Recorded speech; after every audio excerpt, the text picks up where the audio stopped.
आंसू एक बहुत शक्तिशाली चीज है। ये केवल भावनाओं का संकेत नहीं देते, बल्कि कभी कभी परिस्थितियों को पलटने की क्षमता रखते हैं। महिलाओं के आंसू अक्सर उनकी संवेदनशीलता और कोमलता से जोड़े जाते हैं, और ये सच है कि महिलाएं अपनी भावनाओं को पुरुषों की तुलना में अधिक गहराई से अनुभव करती हैं। फिर भी हर आंसू केवल भावनाओं का प्रतीक नहीं होता। कई बार ये एक जटिल साइकोलॉजिकल टूल भी बन जाता है, जिसका उद्देश्य सामने वाले व्यक्ति को कंट्रोल करना या उसकी भावनाओं पर राज करना होता है। डार्क साइकोलॉजी के नज़र से देखा जाए तो आंसू कई बार एक रणनीति बन जाते हैं, और अगर पुरुष इसे समझने में असफल रहते हैं तो ये उनके आत्मविश्वास और मानसिक शक्ति को कमजोर कर सकता है।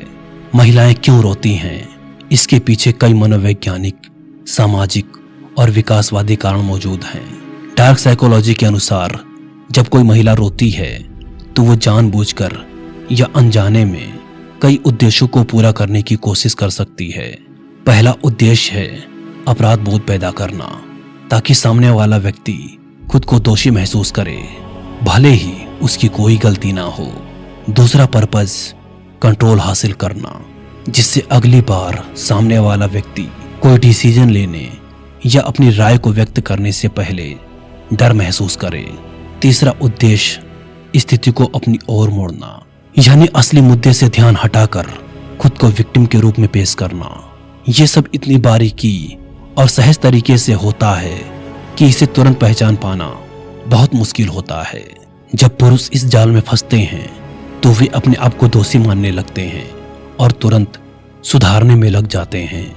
यही वो पल है जब मैनिपुलेशन गहराई तक बैठ जाता है।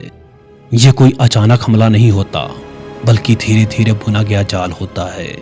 कुछ संकेत हैं जो ये दर्शाते हैं कि रोना अब केवल भावनाओं का संकेत नहीं, बल्कि एक रणनीति बन गया है। पहला संकेत यह है कि हर बहस में रोना शुरू हो जाना। अगर हर बार जब कोई मुद्दा उठता है और वो रोने लगती है तो ये बहस से बचने का एक तरीका हो सकता है। दूसरा संकेत है जब आप अपनी सीमाएं तय करते हैं या फिर ना कहते हैं और तब रोना शुरू हो जाता है। यह दिखाता है कि वो आपकी सीमाओं का सम्मान नहीं कर रही। तीसरा संकेत है खुद को बार बार विक्टिम के रूप में प्रस्तुत करना, जिससे आप खुद को गिल्टी महसूस करने लगते हैं। इस तरह के मैनिपुलेशन का पुरुषों पर गहरा प्रभाव पड़ता है। बार बार ऐसे अनुभव से पुरुष का आत्मसम्मान धीरे धीरे कम होने लगता है। वो सोचने लगता है कि शायद वो ही गलत है। वो कभी भी अपनी साथी को खुश नहीं रख सकता। इस भ्रम के चलते वो अपने डिसीजन पर भरोसा खो देता है और डरने लगता है। वो सोचता है कहीं उसकी बात से वो रो ना पड़े। धीरे धीरे वो अपनी पहचान और कॉन्फिडेंस को भी खो देता है और केवल दूसरों की भावनाओं के अधीन होकर जीने लगता है। अब अगर बात करें कि महिलाएं ऐसा क्यों करती हैं, तो इसके पीछे कई सारे कारण हो सकते हैं। हर महिला ऐसा नहीं करती, लेकिन जो करती है उनके पीछे मनोवैज्ञानिक और सामाजिक कारण होते हैं, जैसे बचपन से मिली सीख। कई बार महिलाओं को ये सिखाया जाता है कि उनकी भावनाएं उनकी सबसे बड़ी ताकत हैं और आंसू उनके पक्ष में माहौल को बदल सकते हैं। दूसरा कारण है सामाजिक समर्थन। हमारा समाज महिलाओं को पीड़ित के रूप में देखने का आदी है, इसलिए उनके आंसुओं को हमेशा सच्चा माना जाता है। तीसरा कारण है पुराने एक्सपीरियंस। अगर किसी महिला ने पहले के रिश्तों में ये देखा कि रोने से उसे अपनी बात मनवाने में सफलता मिलती है, तो वो इसे दोहराने लगती है। विकासवादी मनोविज्ञान के अनुसार प्राचीन काल में जब महिलाएं शारीरिक रूप से कमजोर थी और उनकी सुरक्षा पुरुषों पर निर्भर थी, तब आंसू उनके लिए दूसरों की सहानुभूति और समर्थन हासिल करने का एक तरीका था। डेविड बुश जैसे वैज्ञानिक मानते हैं कि ये बिहेवियर उनके दिमाग में बहुत गहराई तक बैठ चुका है और आज भी इसका प्रभाव देखा जा सकता है। डार्क साइकोलॉजी में इसे एक प्रभाव डालने के उपकरण के रूप में देखा जाता है, जो सामने वाले की भावनाओं को कंट्रोल करता है। साइकोलॉजिस्ट रॉबर्ट हेयर कहते हैं कि मैनिपुलेटिव व्यवहार इतनी बारीकी से होते हैं कि लोग उन्हें पहचान नहीं पाते। अब बात करते हैं कि पुरुष इस मैनिपुलेशन से कैसे बच सकते हैं और ये समझना बहुत जरूरी है। हमारे कहने का ये मतलब नहीं कि आप संवेदनशीलता छोड़ दें, बल्कि ये कि आप अपनी समझदारी और आत्मसम्मान को बनाए रखें। सबसे पहले जब कभी ऐसी सिचुएशन हो तो सबसे पहले किसी महिला के रोने पर भावनाओं में बहने की बजाय उसकी शारीरिक भाषा, आवाज का लहजा और परिस्थिति देखें। क्या ये वाकई में दुख है या बस बहस को टालने का तरीका? दूसरा तरीका है शांत रहें और अपनी बातों पर अडिग रहें। कई पुरुष रोती हुई महिलाओं को देखकर बिल्कुल घबरा जाते हैं और तुरंत माफी मांगने लगते हैं, भले ही उनकी कोई गलती ना हो।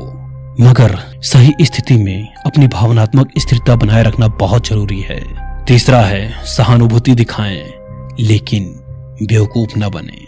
आप कह सकते हैं कि मैं समझता हूं, लेकिन हमें इस मुद्दे को बातचीत से सुलझाना होगा। यह दिखाता है कि आप संवेदनशील हैं लेकिन कमजोर नहीं। चौथी बात, अपनी सीमाएं स्पष्ट करें। अगर बार बार आंसुओं से आपको दोषी ठहराया जा रहा है तो साफ शब्दों में कहें कि अगर हर बार हमको ही दोषी ठहराया जाएगा तो ये रिश्ता सही नहीं रह सकता। अगर माहौल गर्म है तो बात को टालें लेकिन भागे नहीं। उसको समझाइए कि आप अभी इमोशनल हैं, हम शांति से बाद में बात करते हैं। ये आपको कमजोर नहीं बल्कि समझदार बनाता है। ये बात हमेशा याद रखना कि रोना हमेशा झूठ या मैनिपुलेशन नहीं होता। कई बार ये नेचुरली भावनाओं का संकेत होता है और ऐसी सिचुएशन में सहानुभूति और समर्थन देना बहुत जरूरी है। लेकिन बार बार इसका इस्तेमाल आपको कंट्रोल करने के लिए हो रहा है तो सावधान हो जाइए। मर्द होने का मतलब ये नहीं कि हर बार झुकना पड़ेगा। हेल्प करें लेकिन अपनी पहचान और आत्मसम्मान को ना खोएं। कई रिसर्च बताते हैं कि जो लोग अपनी भावनाओं को कंट्रोल कर सकते हैं और शक्ति दिखा सकते हैं उन्हें रिश्तों में अधिक भरोसेमंद माना जाता है।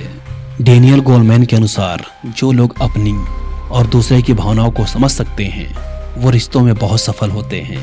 इसलिए अपनी भावनात्मक बुद्धिमत्ता को विकसित कीजिए और ये पहचानिए कि कब आप मैनिपुलेशन का शिकार हो रहे हैं। सहानुभूति दिखाइए लेकिन लिमिट्स बनाकर रखिए। अगर उसका रोना सही है तो ऐसी स्थिति में उसके साथ खड़े होइए, लेकिन जब ये एक रणनीति बन जाए तो आपको अपनी भावनात्मक शक्ति बनाए रखना होगा। अगर आप इसके लिए मना कर रहे हैं या सख्त हो रहे हैं तो ये मतलब नहीं कि आप कमजोर हैं। इसका मतलब ये है कि आप जागरूक और सख्त हैं। हर बार जब आप इन परिस्थितियों को समझदारी से संभालते हैं तो आप अपने रिश्ते को हेल्दी बनाते हैं और अपने आत्मविश्वास को मजबूत करते हैं। आपको प्यार चाहिए, अपराध बोध नहीं। जो पुरुष अपनी भावनाओं को सुरक्षित रख सकता है वही सही मायनों में अपनी और अपने रिश्ते की रक्षा कर सकता है। तो अगली बार जब ऐसी स्थिति हो तो घबराइए मत, शांति से देखिए, नोट कीजिए, फिर रिएक्शन दीजिए। हर आंसू सच्चे नहीं होते और हर आंसू झूठे भी नहीं होते। दूसरे की भावनाओं का सम्मान कीजिए मगर अपनी भावनाओं और आत्मसम्मान को भी महत्व दीजिए।